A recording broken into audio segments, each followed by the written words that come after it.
Catalina Duque Abreu, the reigning Miss International 2025, and I'm from Colombia, but right now I'm in Cambodia. តោះបងប្អូនយើងជួយអបអរសាទរហូបជ្រាវមួយមកនេះគឺជាវត្តមានរបស់បបកញ្ញា International ពិភពលោកឆ្នាំ2025ដែលគាត់មកដល់ប្រទេសកម្ពុជាគឺមកដល់ក្តៅមុននេះតែម្ដង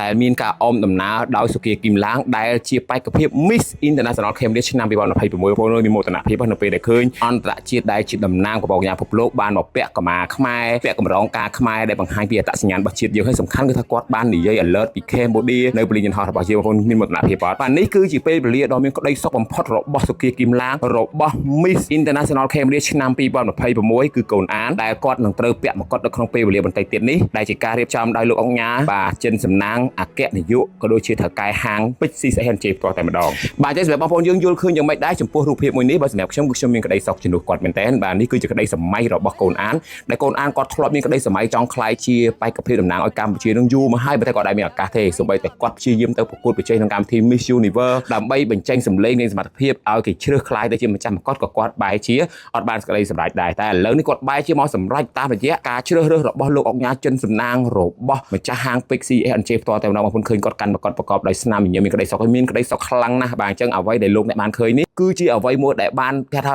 បណ្ដោះឡើងដោយបាទម្ចាស់ហាងពេជ្រ CCNJ ផ្ទាល់តែបងប្អូនឃើញ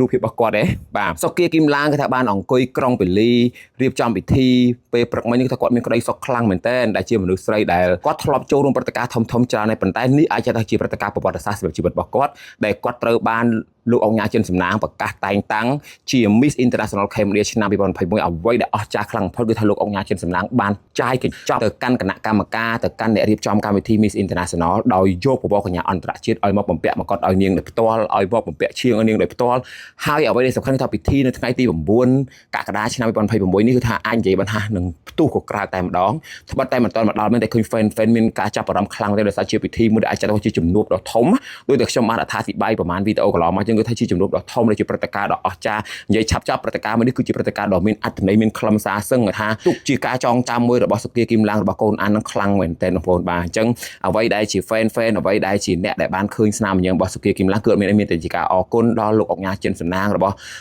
អរគុណដល់តកែពេជ្រ CSNJ ដែលគាត់បានរៀបចំព្រឹត្តិការណ៍នេះឡើងដើម្បីលើកកម្ពស់ស្ត្រីខ្មែរដើម្បីសម្រេចក្តីសុបិនរបស់កូនអានឲ្យកូនអានមានឱកាសបានតំណាងប្រទេសកម្ពុជាឆ្ពោះទៅកាន់ឆាកអន្តរជាតិ